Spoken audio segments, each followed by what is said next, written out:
Virginia, one of just two to have a statewide election since President Trump returned to the White House. Giving the country a glimpse of voter sentiments a year into his presidency. DC News Now's Daniel Hamburg joining us live tonight. He's at an election watch party at the Backyard Grill in Chantilly. And Daniel, how are things going out there? You've been chatting with a lot of folks. What are they saying? Well, some people are happy and some people are not, of course. This has been quite a divisive election season with a number of negative ads on both sides, of course. We talked with two people tonight. One is a teacher from the Northern Virginia area. She says she is hoping that Abigail Spanberger focuses on issues relating to education, transgender youth, supporting them, and, of course, supporting teachers.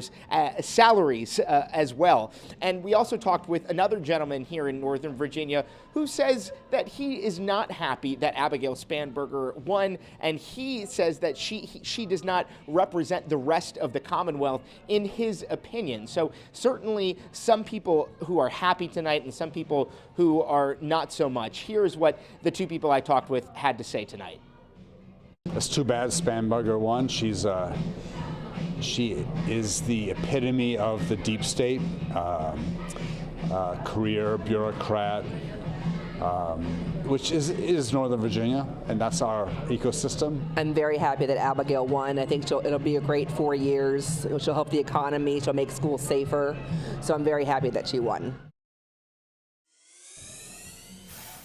Now, regardless of what these people think, there is history being made tonight, of course, with the first female governor of the Commonwealth of Virginia. So there is certainly something to be said about that. A lot of issues, especially with the Attorney General race there, some divisiveness, of course. People tonight telling me that they are still thinking about those text messages from Jay Jones. That race, as you were just saying before you got to me, very close. He is currently in the lead there.